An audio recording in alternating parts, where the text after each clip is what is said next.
Akhir-akhir ini tuh lebih susah dapat kerja, bener nggak sih? Tenaga kerjanya banyak banget, tapi secara kualitas tuh kompetensi atau skillnya nggak sesuai sama kebutuhan industri sekarang. Bahwa memang pekerjaannya juga gak ada anak jagain warung bapaknya, terus dia nggak dibayar, itu bukan pengangguran. Kenapa tuh bukan pengangguran? Itu klasifikasi dari Karena dia bekerja. karena dia punya, bekerja, bisa ngisi kolom kerja apa gitu ya. walaupun nggak dibayar. Kayak UMR tuh kan setiap tahun tuh emang dibilangnya naik gitu kan ya. terus. Padahal sebenarnya rata-rata upah tuh nggak sebesar itu. ngikutin UMR kebanyakan ya. Iya. Jadi artinya saya 2019 saya baru ngitung ada 45% pekerja formal di Indonesia yang gajinya di bawah UMR. Kalau misalnya orang punya kerjaan yang kerjaannya tuh membayar dia dengan layak, dia kan anggaplah aku orang tua nih, aku bisa invest di pendidikan anakku, aku bisa invest di upskilling diriku sendiri juga gitu. Job creation-nya dulu ya. Kalau enggak ya akhirnya tenaga kerja handal kabur. Oh bener banget, iya jadi keluar negeri kan? gitu ya. Iya. Singapura ya. Hai Sobis SBM, kembali lagi di SBM ITB Talks.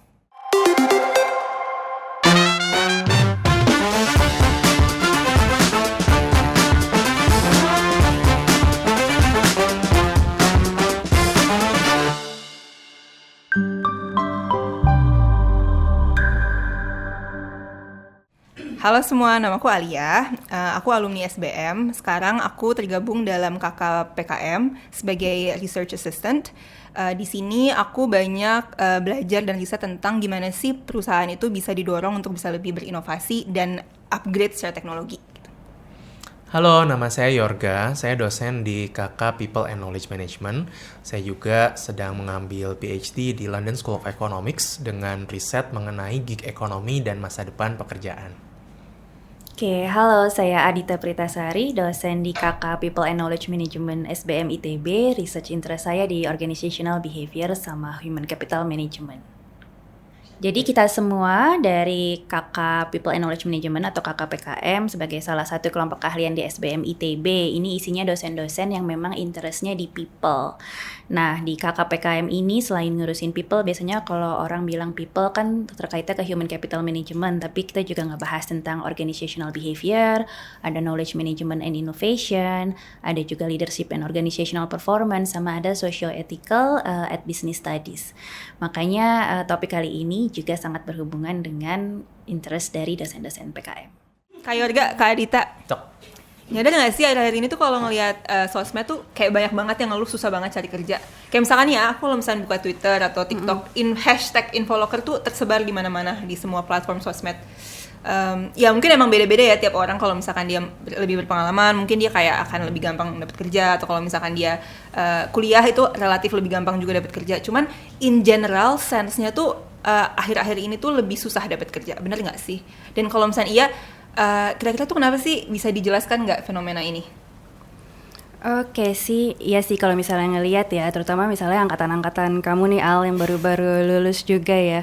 Tapi kenapa ya? Apa memang, kan kalau misalnya kita mau bilang ya SDM atau tenaga siap kerja gitu di Indonesia secara jumlah tuh banyak banget dong gitu. Yep. Tapi apa memang kapasitas kita yang kurang? Ya aku nggak tahu juga sih, atau juga mungkin banyak juga nih yang kamu mainnya TikTok ya. Aku jadi kayak lebih ke Instagram juga nih ya, beda generasi kita ya. Tapi memang sama sih, jadi kayak apa CV-nya kurang menjual gitu. Atau mungkin yang paling utama adalah mismatch dari skill yang dibutuhin. Jadi misalnya tenaga kerjanya banyak banget, tapi secara kualitas tuh kompetensi atau skillnya nggak sesuai sama kebutuhan industri sekarang. Atau sama perusahaan-perusahaan butuhnya apa sekarang beda gitu. Atau mungkin memang sekarang ekonomi lagi melemah, kayak Yorga nih jagonya nih. Iya, ini nih kompleks sih menurut saya juga kompleks ya. Jadi di satu sisi skill mismatch ada, kurang sesuai dengan kebutuhan industri dan lain sebagainya. Tapi betul, menurutku yang jarang terspotlight ini adalah tentang bahwa memang pekerjaannya juga gak ada gitu. Jadi ini yang kadang-kadang jadi jarang didiskusikan gitu. Makanya beberapa kali tahun lalu saya bikin tulisan judulnya itu Darurat Kerja Layak. Jadi memang betul di satu sisi anak-anak muda harus upskilling, harus ikut banyak pelatihan, harus di kuliahnya aktif, ngebenerin CV. Tapi di sisi lain juga ada hal yang harus kita diskusikan dengan terbuka. Pekerjaannya ada nggak?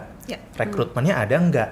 Nah ini mungkin yang harus kita diskusikan di podcast ini. Yes, mungkin nambahin dikit ya, kemarin tuh kalau nggak salah 2023 akhir gitu ya, WEF World Economic Forum tuh dia ngerilis report yang bilang ada 3 skill yang lagi ngehits banget di dunia, di pasar kerja global gitu. Skill AI, machine learning itu udah sering banget ya kita denger ya. Sustainability specialist, sama satu lagi tuh kalau nggak salah business intelligence, jadi masih tech related juga. Nah, gara-gara report ini, dan nggak report ini doang sih, sebenarnya kan banyak yang ngomong kayak gini tuh, akhirnya berbondong-bondong anak muda, salah satunya ya generasi aku ini, akhirnya tuh kita nyari tempat untuk kayak mentraining diri di hal-hal itu gitu kan ya. Dan sama juga sebenarnya kampus tuh mempersiapkan ngebuka course-course yang berhubungan sama itu. Terus pemerintah juga kayak bikin strategi pendidikan yang emang mempersiapkan SDM-nya.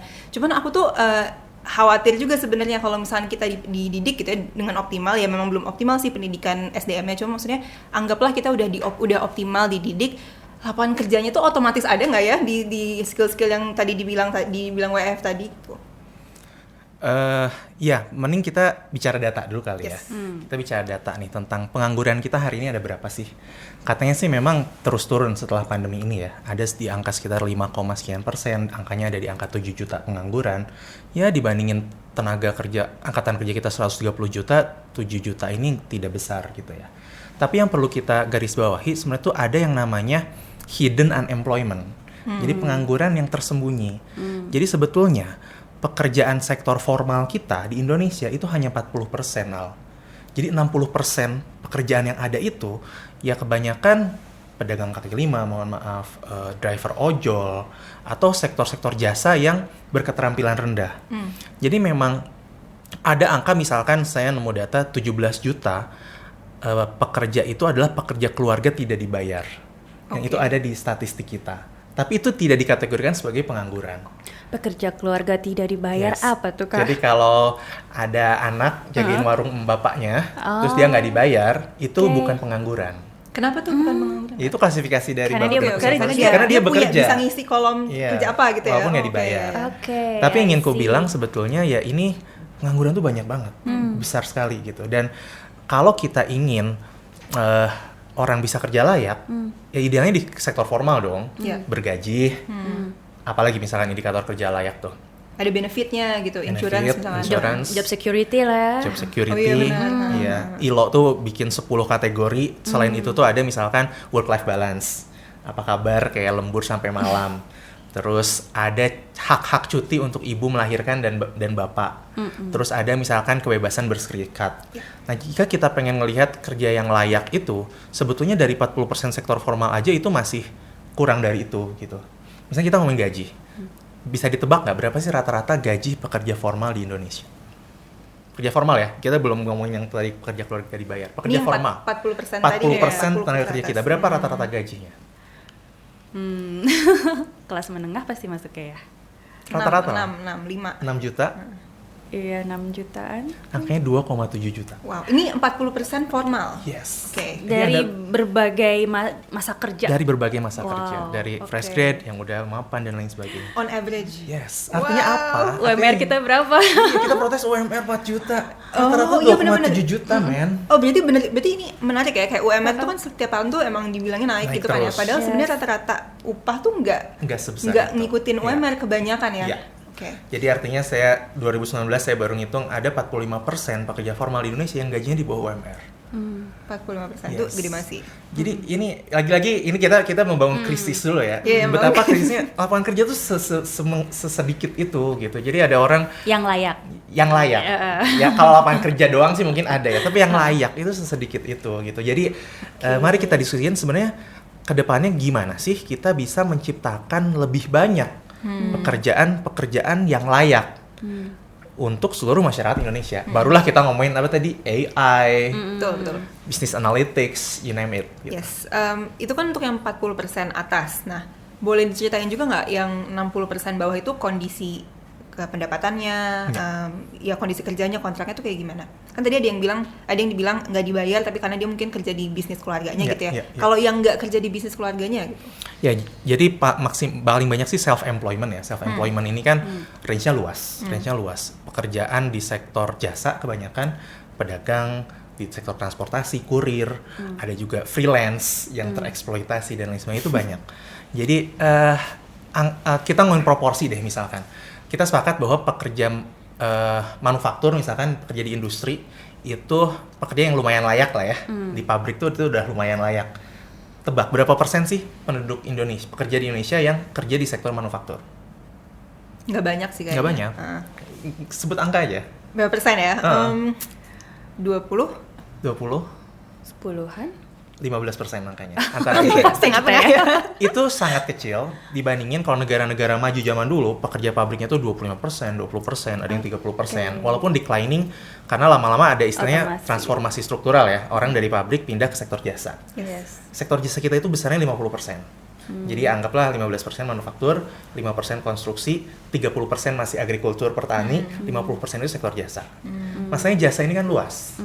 Ada jasa yang high skill, misalkan apa? Pengajar, apalagi jasa perusahaan, konsultan, desain grafis. Itu angkanya tuh hanya 5%. Dari 50% tadi itu hanya 5%. Kebanyakan tuh apa sih berarti? Baik formal maupun tidak formal. Ya tadi itu pedagang, akomodasi makanan minuman, transportasi, kurir dan lain sebagainya. Itulah potret pekerjaan kita. Gitu. Ngedenger ini aku jadi ngerasa kayak diskusi soal lapangan kerja, skill itu tuh bias banget ke 5% ini ya. Sebenarnya kondisinya itu ternyata banyak yang tidak masuk ke dalam diskusi sebenarnya, bahkan kayak kalau misalnya kita ngomongin kebanyakan masyarakat Indonesia tuh kerjanya di tipe-tipe employment kayak PKL gitu-gitu ya kayak. Tapi ya itu bukan indikator keberhasilan juga sih ya, makanya mungkin jarang diekspos. Bener gak? Iya. Iya sih, kita lebih banyak ngomongin selama ini tentang supply-nya seperti apa gitu ya. Ya misalnya kita ngomongin misalkan lulusan SBM, mahasiswa saya pernah curhat dia masuk ke tech, fresh grade, gajinya langsung di 13 juta. Wow, that's amazing.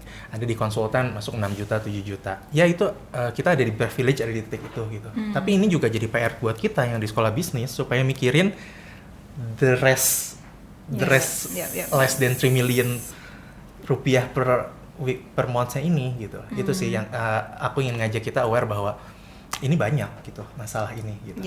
Pertanyaanku juga nih, kenapa sih orang tuh harus kerja layak? Apa sih manfaat kerja layak buat dia maupun buat society ya? Ya pastinya perbaikin kualitas hidup ya. Kualitas hidupnya bukan cuma kualitas hidup dia sendiri juga kan, tapi keluarga gitu. Dan ya ke environment dia, sekitar dia pastinya. Aku ngebayangin efeknya tuh multiplier gitu sih. Kalau ya paling obvious tuh pendapatan ya. Kalau misalnya orang punya kerjaan yang kerjaannya tuh membayar dia dengan layak, dia kan anggaplah aku orang tua nih, aku bisa invest di pendidikan anakku, aku bisa invest di upskilling diriku sendiri juga gitu. Aku bisa punya spending buat kesehatan, tabungan segala macam. Jadi emang banyak dimensi kesejahteraan yang akhirnya tuh terselesaikan gitu kalau ketika orangnya tuh kerja di tempat yang layak. Aku sepakat sih tadi level individual betul, perbaikan keluarga, kita bisa naik kelas, seseorang bisa naik kelas tuh bukan sama bansos, ya pasti sama kerja lah gitu. Iya, bansos tuh hanya buffer ya. Kalau orang kekurangan uang kasih bansos, tapi ini nggak bisa jangka panjang. Betul. Kenapa Cina bisa naik kelas? Ya karena banyak pekerjaan, orang akhirnya masuk ke industri, digaji, dan dia bisa naik kelas ke kelas menengah. Dan level individual sih, nyampe ke level negara, level industri, karena orang kalau punya kerja layak, dibayar dengan layak, dia fokus bekerjanya kan, kualitas pekerjaannya juga bisa optimal. Dia nggak harus mikirin hal-hal lain, gimana cara nambah-nambah penghasilan side kan. hustle. Yes, gitu. Jadi dia fokus ya akhirnya perusahaannya, industrinya meningkat. Karena ini terjun langsung ya, memang dari kemarin kebenaran banyak ngewawancarain level mandor. Ya gitu, kalau saya cukup sih, ya saya fokus di sini, pekerjaan lebih cepat deliver dan bla bla bla gitu. Jadi lebih ya dari urusan individual dan keluarga. Betul. Aku pengen cerita itu sih, multiplier effect ini tuh menarik ya. Jadi tadi kita ngomongin agregat, pendapatan meningkat, value creation meningkat. Efeknya ke pajak dong. Jadi semakin banyak orang kerja layak di sektor formal, pajak kita rasio yang kita ingin kejar 23% itu katanya bisa kekejar kalau semakin banyak orang kerja. Ada lagi misalkan eksternalitas positif tadi yang Alia bilang tentang bagaimana manfaat kerja itu bukan cuma buat kita tapi buat sekitar kita. Kita kasih contoh kriminalitas. Orang nganggur, orang nggak kerja, itu masuknya ke kriminalitas, sabu-sabu. Ada lagi riset yang bilang tentang populisme. Populisme itu jadi orang gara-gara gak ada pekerjaan, dia jadi nyalahin orang lain. Jadi ada friksi intra, oh ini gara-gara banyak imigran, oh ini gara-gara... politik ya impactnya. Jadinya ke politik, Okay. jadi orang, jadi akhirnya politisi-politisi yang memainkan isu ini bisa menang gitu. Jadi artinya banyak banget manfaat kalau orang tuh bisa kerja layak, baik buat diri sendiri, buat ekonomi maupun buat sosial. Yes. Kita kan punya ini ya kayak visi Indonesia Emas 2045 ya, 45. Nah, itu kan salah satu, kalau nggak correct me if I'm wrong, kalau jadi salah satu indikatornya tuh keberhasilan dari visi ini adalah kita tuh punya GDP per kapita 30.000 USD per family ya, per tahun gitu. Nah, itu mungkin nggak sih tanpa memperbaiki struktur lapangan pekerjaan di Indonesia? Dan kalau misalkan enggak, apakah ada eksplisit dicantumkan di economic planning kita jangka panjang kalau kita memang butuh kayak ngebuat lapangan kerja segini dalam waktu segini gitu? Ada nggak gitu? Secara eksplisit gitu? Iya, ada dua hal yang menarik sih. Pertama tentang growth hacking ini ya. Pertumbuhan kita 5% nih. Kalau pengen mencapai Indonesia Emas 2045 ini harus 7%. Berarti kan kalau dari strategic management nggak bisa business as usual dong. Yes. Kalau cuman ekstrapolasi 5% doang ya udah nggak akan naik kelas gitu. Tapi kita punya 7%. Berarti kan ada yang harus diubah dong. Nah yang kedua, kita bicara struktur tenaga kerja. Salah satu yang diinginkan visi Indonesia Emas itu, dari 15% pekerja di sektor manufaktur, pinginnya jadi 25%. Jadi artinya apa? Harus makin banyak pabrik dong, harus makin banyak industri dong, supaya yang asalnya driver ojol dengan kaki lima jadi masuk ke pabrik, punya gaji, punya UMR gitu ya. Dan kalau kita lihat struktur ekonomi kita hari ini, saya pernah ngobrol sama orang pemerintahan, kita terus ngebalik. Sekarang tuh hanya 20% orang yang pekerjaan itu layak dalam indikator World Bank. Tadi kita main gaji 3 juta rata-rata ya.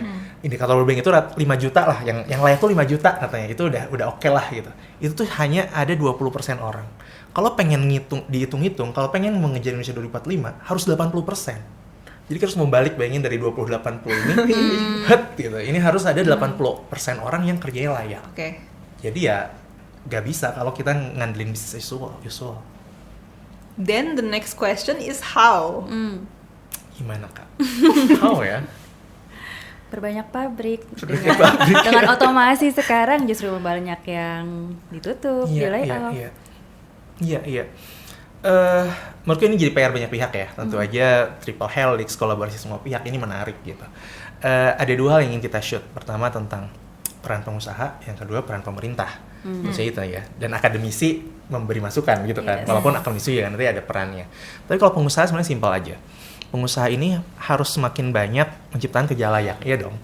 Ada riset yang menarik dari Daron Acemoglu, dia akademisi di MIT, dia banyak riset tentang pekerjaan, tentang otomasi. Dia bilang gini, dia bikin riset, datanya banyak gitu ya. Dia bilang kalau suatu perusahaan, CEO-nya itu lulusan business school, MBA, itu rata-rata karyawannya gajinya itu stagnan. Oke. Serem nggak?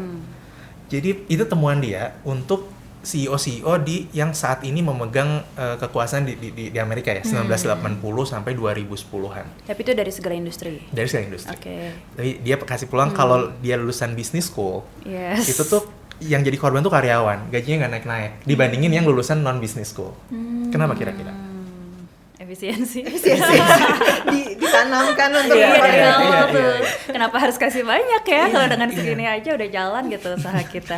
Karena prinsip manajemen yang kita pelajari gitu kan. Jadi salah kita sebagai dosen bisnis. itu dia ngasih masukan gitu ke katanya dulu. Saya sih nggak galak ya, dia bilang saya bukan ingin sekolah bisnis dibubarkan, tapi ini PR buat kita berpikir ulang, apakah yang selama ini diajarkan di business school itu intentionally berniat untuk memberikan kesejahteraan buat pegawai, gitu. Mindset yang kita tanamkan gitu ya. Akhirnya kan ini HR banget ya, kita di cluster people and knowledge management justru sering bicara manusia itu bukan research ya kayak. Iya. Tapi kita lupa part ini ya. Iya, value creation, human capital gitu. Jadi walaupun si Acemoglu bilang sih waktu itu emang trennya MBA itu memang sangat kanan ya, sangat market mechanism, sangat efisiensi. Sekarang udah ada tren positif kok, MBA itu tentang value creation, MBA itu tentang bagaimana kita memberikan manfaat juga bukan cuma buat shareholder tapi juga stakeholder, salah satunya employee. Itu yang harus dikerjakan oleh pengusaha. Jadi menciptakan kerja layak adalah PR para pengusaha. Itu nomor satu. Jadi nanti kalau misalkan kan biasanya kita punya bottom line gitu kan ya, berarti harus dimasukkan ke dalam bottom line bagaimana pengusaha itu berpikir soal bottom line dia, indikator kesejahteraan sosial dan mungkin juga lingkungan karena kan kita ada dalam tengah krisis eksistensi iklim gitu kan ya. Nah ini menarik sih Kak, aku jadi inget sama contoh ceritanya Korea gitu kan. Dulu tuh sebenarnya Korea tuh bisa jadi negara yang seperti sekarang itu karena ya karena banyak orang, karena banyak pihak, tapi yang paling mencolok itu perannya perusahaan-perusahaan besar kayak Samsung, Hyundai gitu-gitu kan ya. Nah, aku tuh pernah dengar cerita soal gimana Korea memulai perjalanan pembangunannya. Jadi ternyata 1950 dulu gitu ya, ketika kita masih baru-baru banget merdeka. Nah, itu tuh sebenarnya level kemiskinan dan level pendidikan di Korea tuh sama kayak kita, bahkan hampir setara sama Guatemala. Jadi kita tuh sama-sama start di garis start yang sama sebenarnya. Cuman 50 tahun ke depannya itu menjadi berbeda sekali karena ada intervensi yang dilakukan sama pemerintah Korea yang sukses yang tidak berhasil kita lakukan sebagai negara, dan banyak negara lain juga gagal juga sebenarnya. Nah, intervensinya itu apa? Yaitu si pemerintah itu berhasil meng-align apa yang jadi interest bisnis pengusaha-pengusaha di sana dan apa yang jadi interest development. Jadi udah tahu kan, kayaknya bukan cuma di Amerika doang sih yang emang para pengusahanya tuh memprioritaskan efisiensi, profit. Itu emang kayak secara nature kayaknya beberapa abad ke belakang ini kayak begitu ya cara melakukan bisnis gitu. Nah, cuman pemerintahnya tuh gini, oke, fine, gue akan kayak membuat memberikan ruang untuk pengusaha expand, meraup profit sebanyak mungkin, tapi dan aku akan bantu dengan kayak banyak instrumen, baik pajak, insentif, bahkan kayak cheap loan, pinjaman yang rendah banget bunganya, subsidi segala macam, atau bahkan co-invest untuk beberapa hal. Cuman sebagai gantinya si pemerintah ini memaksa pengusahanya ini untuk deliver di beberapa indikator. Maksa, nggak ada tawar-tawar nih ya, harus kebuka lapangan kerja XX%, harus ekspor karena kan dengan ekspor tuh dia terus gitu continuous gitu kan, productivity-nya naik, growth-nya naik segala macam. Terus juga pemerintah tuh juga mendikte QC produknya oke nggak, bersaing nggak di pasar global, dan yang terakhir tuh dipaksa juga untuk invest di R&D. Gitu. Anggaplah kita udah unggul di satu sektor, misalkan kalau Korea kan dulu mengawali journey-nya tuh dengan steel kan, dengan baja gitu kan ya. Ketika dia udah unggul dengan baja, sama pemerintahnya nggak dibolehin stop nih pengusaha. Dia harus invest lagi di misalkan shipbuilding. Kita shipbuilding udah unggul, invest lagi di semiconductor. Sampai sekarang Korea Hallyu Wave Korea itu juga adalah bagian dari penjenjangan planningnya pemerintah yang berhasil ngarahin investment pengusaha dan effort pengusaha ke nge-build sektor-sektor itu gitu. Jadi roadmap-nya dari awal ya? Betul, iya. Jadi emang kolaborasi sih antara pengusaha yang emang dia mementingkan hal lain di luar bottom line efisiensinya gitu, tapi juga pemerintah yang jago gitu untuk ngarahin kemana modal ini harus mengalir gitu. The real implementasi of triple helix jadinya kan ya. Jadi bahasa akademisnya itu kan industrial policy ya. Yes. Kita balik lagi ke tadi, bagaimana menciptakan lapangan kerja. Oke, supply side-nya harus ada upskilling, SDM harus bagus. Oke, peran pengusaha harus lebih manusiawi memperlakukan karyawannya. Tapi lagi-lagi tadi ada pemerintah di sini, triple helix lagi-lagi ya. Tapi kita bicara pemerintah, bahasa itu harus actively shaping the market gitu. Kita nggak bisa menyerahkan ke market mechanism tadi, ya udahlah gimana pengusaha aja lah, kita mah di sini cuman kalau mau bayar pajak silahkan gitu. Tapi dialah yang menjadi orkestrator, menjadi dirijen dalam mengarahkan industri supaya tadi salah satu indikatornya semakin banyak orang bisa kerja dan kerjanya layak. Gitu. Jadi bahasa industrial policy itu kan tadi polisinya bisa kemana-mana, subsidi, peringanan pajak, you name it lah gitu. Tapi ada kata industrial di sana. Jadi memang kebijakan, kenapa disebut kebijakan industri? Karena kita percaya bahwa lapangan kerja ini bisa tercipta kalau lebih banyak industri dalam suatu negara gitu. Industri itu apa tadi? Salah satunya tentu manufaktur gitu.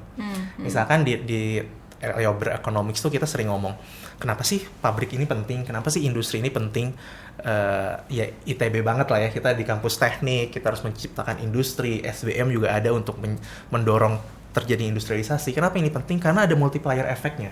Misalkan nih ada perhitungan, misalkan Enrico Moretti bilang, angka multiplier efek dari sektor industri, manufaktur, itu 1,6 sampai 2. Ada pabrik, karyawannya 100. Akan ada 200 pekerjaan atau 160 pekerjaan di sekitar pabrik. Apa aja? Oh, makanannya, tempat makan, tempat kantin. Kos-kosan, iya. tukang ojek.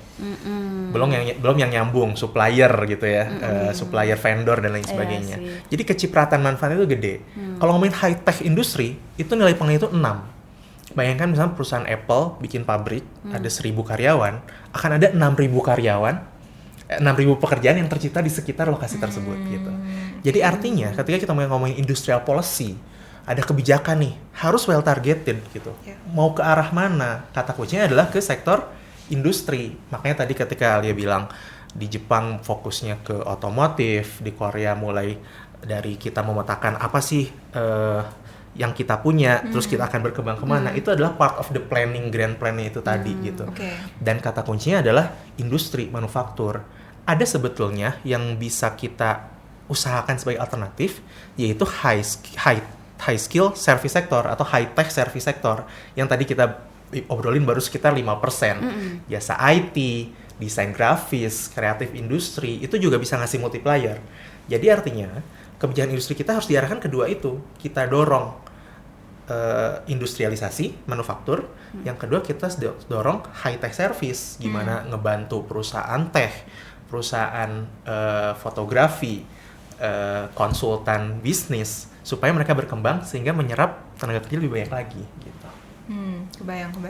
Nah, kalau misalnya ngomongin oke, pemerintah harus mendorong. Nah, tapi kan mendorongnya juga nggak asal-asalan dong, kayak dia kan harus targeted tadi. Kalau misalkan berkaca sama pengalaman Korea lagi kan dia targeted gitu, perusahaan yang dibantu tuh A, B, C, D, E, F, G dengan return yang jelas dan transparan ya tentunya. Jadi kayak dia nggak bantuin dia nggak hanya cuma ngebantuin dan kita nggak tahu gimana bisa mempertanggungjawabkan bantuannya, cuman dia jelas gitu. Nah, kalau misalkan menurut pengalamannya Kak Dita dan Kak Yorga, perusahaan apa yang layak untuk ada di posisi sehingga si pemerintah tuh kayak oke, aku bantu ini gitu, karena dia kayaknya mampu nih gitu. Perusahaannya tuh mesti kayak gimana sih? Susah ya pertanyaannya. Apa kira-kira? Susah ya, karena muter-muter di situ sih ya, jadinya dia akan misalnya dia kurang perform selama ini perusahaannya, tapi karena memang kurang support. Terus kebayang kan? Chicken and egg gitu ya. Kalau misalnya oke lah, kalau perusahaan mungkin kayak kita mungkin belum punya kebayang 1-2 perusahaan yang kelihatan kayak gitu, tapi pengusaha deh. Pengusaha seperti apa yang kira-kira tuh bisa diajak kerjasama sama pemerintah untuk jadi garda terdepan nih dalam pembangunan gitu. Harus kayak gimana sih profilnya gitu. Siapa tahu bisa di scouting kan dari SBM itu. Jadi mindsetnya gini sih menurutku. Pertama, government cannot pick the winner, but they can pick the willing. Nah, itu bahasanya Mas Zukato tuh. Itu tapi intinya pemerintah tuh nggak boleh bilang, wah nih perusahaan anak gue nih kita subsidi gitu, nggak bisa ya. Harus transparan dan akuntabel dong. Tapi pemerintah bisa picking the willing. Oke, pokoknya kita sektor industri kreatif misalkan, atau tadi sektor manufacturing yang high tech elektronika, hilirisasi nikel gitu. Tapi kita nggak bilang perusahaan mana yang harus dibantu gitu kan. Cuma ada kriterianya aja. Oke, tadi kita udah bicara kriteria sektornya, high tech service sector atau manufacturing. Manufacturing nanti kita bisa detailkan, oh industri apa sih yang bagus kita punyanya di sini, kekuatan kita bisa lompat ke sana, gak terlalu jauh lah kapasitas teknologi, R&D dan lain sebagainya. Tapi juga tadi mungkin pertanyaannya bener, ada nggak sih kriteria-kriteria yang perlu dibantu gitu? Mungkin kita nggak bisa jawab dengan detail sekarang ya, kita butuh kajian lebih lanjut, butuh podcast lebih lanjut gitu. Cuman aku kasih teaser deh gitu. Kita kan pengen perusahaan yang dibantu ini tadi jadi naik kelas ya. Jadi bisa awalnya karyawan 50 jadi 100, jadi 200. Pakai tadi conditionality tadi itulah. Kita kasih syarat-syarat, tapi kita kasih fasilitas. Nah, artinya juga kita harus milih perusahaan dengan benar dong. Jangan sampai kita bahasanya tuh kita ngusapin mentega ke roti yang besar, jadi terlalu tipis gitu. Jadi nggak kerasa menteganya gitu. Itu analoginya ya. Jadi emang dengan sumber daya kita yang terbatas, emang harus well targeted sih gitu. Nggak bisa semua orang ingin kita bantu gitu ya. Nanti kita berharap semuanya naik kelas gitu. Nggak bisa gitu. Kita fokus harus, kita tuh kuantitas ya selama ini banyak kayak gitu ya. Itu bukan kualitas ya. Berapa orang ikut pelatihan, berapa orang yang dapat pinjaman, kredit. Tanpa kita mikir berapa persen perusahaan itu yang akhirnya berhasil menambah lapangan pekerjaan. Betul. Benar, jadi indikator kesuksesan itu mesti lebih ditarik gitu ya, kayak bukan berapa banyak yang dibantu, tapi berapa banyak seberapa jauh si bantuan itu bisa menciptakan lapangan kerja, multiplier effect tadi itu. Multiplier effect. Yes. Misalkan contoh yang ekstrim ya, kita bisa debat. Saya sendiri termasuk orang yang lebih percaya industri besar dan industri menengah ini harus kita bantu dibandingin usaha mikro kecil. Oke. Ini mungkin saya akan diprotes oleh orang-orang yang UMKM. Tidak populis. Iya, Yes. UMKM adalah tulang punggung negara gitu. Tapi saya merasa usaha mikro dan kecil ini yang tidak berpotensi tumbuh, biarin aja gitu. Banyak orang yang bikin usaha mikro karena nggak ada pilihan lapangan kerja, akhirnya dia jualan bakso gitu. Iya. Terus kita bikin pelatihan tukang bakso digitalisasi supaya bisa masuk Tokopedia. Buat apa? Ini akan Iya. ekstrim sih. Ini going to Tapi discuss itu ya. mirip sama apa yang diomongin sama salah satu profesor MIT namanya Antoniette, maaf ya kalau salah ya, Antoniette Scoar kalau nggak salah. Oke. Dia ngomong Apa soal kata dia? konsep yang namanya subsistence entrepreneur. Oke. Jadi entrepreneur itu ada 2 jenisnya kalau menurut si ibu dosen ini, yang transformasional dan yang subsistence. Yang transformasional itu memulai kegiatan entrepreneurialnya karena ingin kayak menyelesaikan masalah, misalkan berinovasi, membuat produk baru yang belum ada di market. Jadi memang motivasinya itu. Sedangkan kalau yang subsistence itu motivasinya survival. Yang penting aku bisa ngasih makan diriku dan keluargaku gitu. Jadi ada 2, dan perbedaan motivasi ini tuh sangat menentukan bagaimana dia mengelola bisnisnya.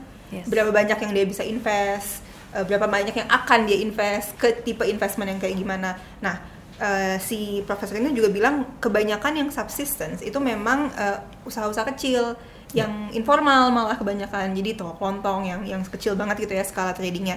Dan sebenarnya kalau misalnya kita ngomongin soal kelayakan hidup, sebenarnya kalau misalnya kita pengen ngebantuin orang untuk bisa hidup layak gitu ya, mungkin intervensi yang lebih tepat untuk usaha-usaha yang sifatnya survival ini, sifatnya subsistence ini, bukan untuk dibantu usahanya, tapi diberikan kerjaan yang lebih layak gitu. Jadi sehingga pendapatannya lebih banyak, lebih baik juga buat dia gitu. Jadi Anda tutup aja perusahaannya. Jadi pivot aja nggak apa-apa gitu ya. Ya maksudnya ya silakan dibantu tetap, tapi maksudnya kalau misalnya kita mau ngomongin dia dapat gaji yang lebih banyak ya harus dikasih kerjaan lain. That's it. Ya. Silakan kalau misalkan mau side hustle hobi gitu ya, Iya. jualan gitu. Aktualisasi diri. Ya, aktualisasi Iya. diri gitu. Tapi kalau kayak gitu SBM berarti udah agak lumayan nih ya tracknya Gimana bener. tuh, Kak? Karena kan enggak sih, di SBM kan ada The Greater Hub ya. Jadi inkubator bisnis yang buat mahasiswa, buat alumni-alumni. Kita tuh kapasitasnya sebenarnya ada sekian, yang daftar selalu banyak gitu. Tapi kita selalu kayak yang ngapain kita pas-pasin sama kapasitas kalau memang yang bisa kita tumbuhin tuh cuma sekian gitu. Jadi kadang kalau misalnya, nah ini kan terkait target ya, ke KPI Renstra gitu. Wah kalian tuh bisa nerima segini loh setiap batch-nya gitu. Kenapa harus? Kalau Iya. kita lihat juga yang bisa kualitasnya memenuhi ya cuma sekian. Mendingan Iya. kita fokus ke situ kan. Iya. Dibanding kita ya ada berapa ratus tenan startup yang kita bantu, terus hasil akhirnya apa gitu ya. Betul, Jadi betul. udah lumayan ya, Iya, agak iya, on track iya. ya kita ya.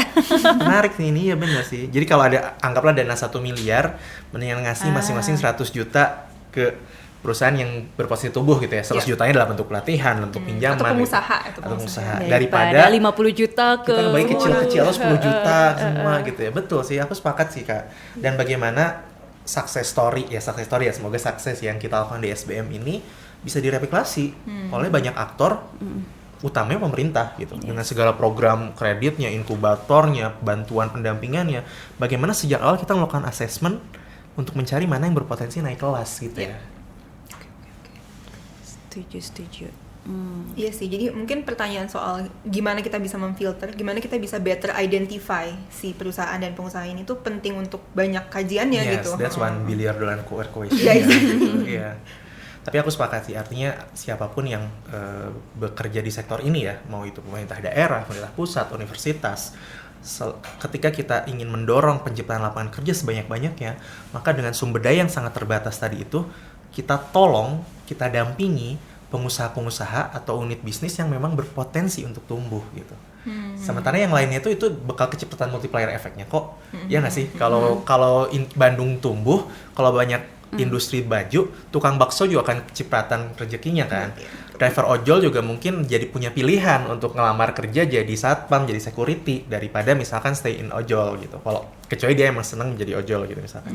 Jadi gitu sih berpikirnya multiplier sehingga sumber daya kita yang terbatas ini bisa kita alokasikan dengan baik gitu ya. Yap. Oke, mungkin tadi kan kita udah ngomongin kayak gimana kita bisa ngarahin lebih banyak pengusaha dan perusahaan untuk buka lapangan kerja. Cuman salah satu yang membuat mereka bisa buka lapangan kerja itu kan sebenarnya perusahaannya harus sukses dulu nih, atau dia harus cuan dulu nih. Kalau nggak gimana? Apa yang menjustify dia bisa rekrut orang kan? Kalau misalnya dia sendiri nggak nggak sehat secara finansial. Nah, berarti kan perlu ada upaya untuk perusahaan itu memikirkan terus-menerus productivity-nya, ya kan? Jadi yang disuruh produktif itu jangan kita doang yang karyawan-karyawan doang. Sebenarnya perusahaan sebagai unit bisnis itu juga harus continuously think bagaimana dia grow bisnisnya gitu kan ya. Jadi sebenarnya kan ada dua nih. Nanti mungkin tambahin ya kalau misalkan ada masukan soal ini. Tapi kalau misalkan kita ngomongin productivity kan sebenarnya pendorongnya tuh biasanya ada dua. Satu, dia adopt suatu teknologi atau dia berinovasi gitu ya. Dua, dia nge-expand marketnya. Entah dia buka pasar baru, dia buat produk baru supaya bisa ke cater pasar baru, atau dia ekspor gitu ya supaya dia kuantitas volume salesnya jadi nambah segala macam. Nah tapi ini dua hal yang sebenarnya itu nggak akan secara otomatis perusahaan lakukan kalau nggak ada dorongan menurutku. Mungkin bisa silakan kalau misalkan ada perbedaan pendapat. Cuman gimana sih kita bisa membuat perusahaan-perusahaan yang ada di sektor formal yang besar menengah itu untuk melakukan itu gitu. Karena tanpa melakukan itu tenaga kerjaan juga lapangan pekerjaan juga nggak akan bisa terbuka kan. Betul. Ya lagi-lagi tadi ya dua perspektif ya. Ya pengusahanya juga berarti memang harus mengintention ke sana. Bukan cuma memaksimalisasi nilai shareholder doang yang penting cuan-cuan jangka pendek, tapi juga berpikir jangka panjang, berinovasi, R&D, tumbuh, semakin produktif dan sebagainya. Oke, itu tugas pengusaha.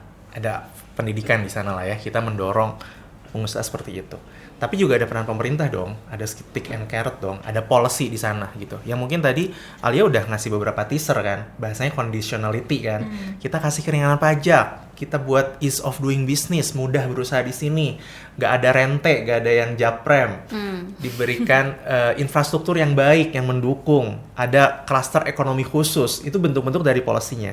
Tapi conditionality tadi ada tapinya harus vendornya melibatkan lokal, ada TKDN. Ada misalkan tadi joint venture dong, ada transfer teknologi juga dong, kalau asing harus ngelibatin lokal juga, ada R&D melibatkan universitas gitu. Jadi menurutku kita main stick and carrot di sini ya gitu. Jadi bagaimana pemerintah menciptakan iklim yang baik untuk berusaha, ease of doing business, tapi juga mendorong mereka juga gitu agar tidak hanya mengejar profit jangka pendek tapi juga bertumbuh gitu. Ini ngomong idealnya ya tapi tentu realitanya sih tidak semudah itu. Tapi memang dengan prinsip Kyorga gitu emang cocok sih perusahaannya menengah dan besar ya. Susah untuk di perusahaan kecil kan. Betul. Iya. Dan banyak juga perusahaan kecil yang memang tidak pengen berkembang. Sudah cukup sampai situ aja gitu. Iya. Karena mungkin tadi motivasinya mungkin bukan untuk mengejar profit sebanyak-banyaknya gitu ya. Iya sih. Cuman aku jadi pemerintah kayak pusing juga ya, kayak wah kerjaanku susah ya. Gitu kan berarti kita butuh talent policy maker yang juga khusus gitu kan untuk bisa berkontribusi positif dalam kegiatan ini, agenda pembangunan ini gitu kan ya. Nah mungkin secara idealis di sinilah berarti peran universitas ya. Universitas tuh bikin riset, tapi juga menyiapkan SDM dong. Jadi dia yang menyiapkan talent-talent yang nantinya bisa nyebar kemanapun. Jadi punya talentnya yang jadi pengusaha, yang punya reimajinasi lagi kapitalisme bukan untuk maksimalisasi shareholder tapi juga ngasih manfaat. Kita juga ngirim talent yang kerja di profesional, karyawan-karyawan yang etos kerjanya baik, yang meningkatkan kontribusi nilai buat perusahaan. Tapi juga kita ngirim talent-talent yang nantinya ada di sektor pemerintah dong, yang SDM-nya yang proaktif tadi, actively shaping the market, bukan jadi mindset pemerintah tuh birokratis, membosankan, administratif, tapi justru harus inovatif gitu. Ya benar kata Ali ya sih, menurutku ini urusan talenta ya, pengembangan talenta yang yang dimulai sejak universitas gitu. Iya. Tapi mungkin talentanya tadi segmented gitu ya. Segmented harus. Setiap peran itu membutuhkan skill yang spesifik gitu. Iya. Tapi khusus untuk job creation ini memang harus di-lead sama perusahaan dan pemerintah yang punya skill untuk melit kita ke dalam Indonesia emas. Karena ya ini nggak take it for granted gitu ya. Maksudnya nggak kita tunggu aja lah, kita market mechanism aja, nanti insya Allah pekerjaan akan ada dengan sendirinya. Enggak gitu. Ada beberapa perusahaan atau tipe industri yang memang tidak, goalnya bukan ngerekrut orang gitu, efisiensi aja gitu. Jadi memang tadi ketika ini jadi mindset baik itu di pemerintah maupun di pengusaha, job creation ini penting, maka tadi kita bisa meningkatkan kerja-kerja layak di Indonesia ini gitu menurutku. Iya menarik sih, jadi memang ternyata ya job creation-nya dulu ya. Kalau enggak ya akhirnya tenaga kerja handal kabur. Oh bener banget, iya jadi keluar Iya negeri kan? gitu ya. Iya. Singapura ya. Paling deket ya, dan Iya. mereka memang lagi ngebuka banget loh. Exactly. Iya, dan udah kan ya tahun kemarin ya, itu kan beritanya yang berapa banyak pindah ke sana Iya, gitu. iya. Iya sih, kita fokus sama upskilling, mengembangkan talenta, terus nggak ada job creation-nya, nggak ada lapangan pekerjaan yang layak buat mereka. Betul. Wadahnya di mana? Dan negara maju ini kan lagi depopulasi gitu ya. Yes. Maksudnya mereka kekurangan tenaga anak muda gitu sebenarnya Iya. bahkan. Jadi sebenarnya insentifnya banyak banget untuk Iya. orang yang untuk tenaga kerja yang handal untuk nggak di Indonesia gitu. Ketika nggak ada lapangan kerjaan yang dibuka dan Iya, kebuka. iya. Jadi kalau misalnya aku bisa simpulin, oke, kita butuh lapangan kerja gitu ya, paralel ya. Jadi lapangan skill butuh disiapkan, tapi lapangan kerja juga harus dibuka gitu ya. Cara untuk bikin lapangan kerja, satu, kita butuh pengusaha yang emang punya niatan untuk membuka lapangan kerja, dan pemerintah yang oke banget untuk bisa ngarahin kegiatan yang dilakukan oleh si pengusaha ini gitu. Nah, terus kita tadi juga udah ke-mention kalau misalkan sektor manufacturing dan high tech Service sektor itu adalah dua sektor potensial yang harus lebih banyak digenjot investasi di dalamnya gitu kan ya. Iya, dan itu semua aktivitas itu membutuhkan talent pengusaha yang spesifik kan ya. Kita berarti di sini ngomongin peran universitas, apalagi kita SBM gitu ya. SBM itu punya peran untuk ngedidik pengusaha yang punya skill tertentu, yang bisa melek misalkan peluang di sektor-sektor tadi itu apa, berani gitu ngambil resiko di dalam sektor-sektor itu. Dan tentunya itu nggak sendirian, karena kita butuh talent policy maker yang juga siap membantu, tapi tentunya dengan condition gitu. Condition bantuan yang diterima si pengusaha ini akan dibayarkan dengan pembukaan tenaga kerja, penambahan produktivitas dan segala macam. Kesimpulanku sih lebih filosofis kali ya. Wes. Kerja layak ini kan adalah dignity-nya manusia menurutku. Adalah identitasnya manusia gitu. Jadi kalau orang punya kerja, dia bangga dong. Dia bisa memberi nafkah buat keluarganya, dia bisa beraktualisasi diri, bermanfaat, dia bisa naik kelas ekonomi dari awalnya di titik ini dia bisa naik ke atas gitu. Jadi menurutku ketika kita bicara kerja layak, ya ini kita lagi bicara bagaimana kita membuat dunia yang lebih baik buat manusia di dalamnya gitu. Jadi PR kita, sekolah bisnis, pemerintah, pengusaha adalah menyelesaikan masalah darurat kerja layak ini. Oke, di satu sisi supply side-nya harus dibenerin, kurikulum pendidikan, upskilling, edtech makin banyak. Tapi di sisi lain juga kita harus banyak mikir nih, gimana kita menciptakan lapangan kerja yang layak sebanyak-banyaknya. Itu sih kesimpulanku. Oke, dan kita harus berani untuk fokus ya, kayaknya. Kita harus beneran well targeted gitu. Jadi berani kita gimana caranya supaya quality over quantity yang selama ini kayaknya di sektor manapun masih agak kurang ya kita jalanin gitu. Oke sih, setuju. Jadi memang dengan darurat kerja layak ini, dengan penyiapan pekerjaan lapangan pekerjaan yang layak, berarti juga di sisi lain walaupun dari tadi kita ngomongin demand-nya nih ya harus kita kejar, tapi supply juga jangan ketinggalan kan. Dan kita juga tadi harus targeted skill set yang dibutuhkan untuk masing-masing aktor itu apa ya. Jadi untuk pemerintah apa, untuk pengusaha apa juga, dan untuk calon-calon karyawan apa. Tapi nggak mungkin kita bahas sekarang ya, pastinya di episode selanjutnya. Iya. Oke. Ada lagi sih yang menarik menurutku buat tuh? dibahas nanti kali ya. Episode selanjutnya nih ya. Tentang peran HR di sini. Jadi kita ngomongin kita kerja layak. Definisi layak lagi kita banyak diskusi ya. Gaji yang baik, social security, apalagi Per generasi juga beda loh kerja layak ya. Kerja layak generasi definisinya Bisa remote, berbeda. Bisa remote, work life balance gitu. Jadi artinya jadi PR buat perusahaan nih. Dia udah harus mulai mikirin company Custom culture, semua. custom semua. Jadi bagaimana kita perusahaan itu bukan lagi ngomongin efisiensi, tapi gimana kita mengenerate value yang tinggi buat karyawannya supaya dia ngerasa kerjanya layak, dia engage, dan nantinya nyambung ke produktivitas dong. Yes. Jadi menurutku seru banget kalau kita bahas dari perspektif HR perusahaan ya. Gimana cara mereka mulai meredefine kerja layak ini. Betul.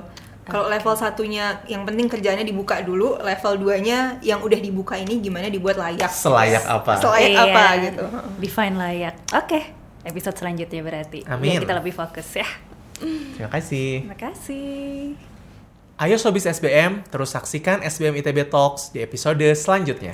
Dan jangan lupa klik tombol like dan subscribe di platform YouTube dan follow di Spotify. Kita tunggu diskusinya di kolom komentar dan jangan lupa sebarkan podcast ini ke platform media sosial masing-masing. SBM ITB for the greater good.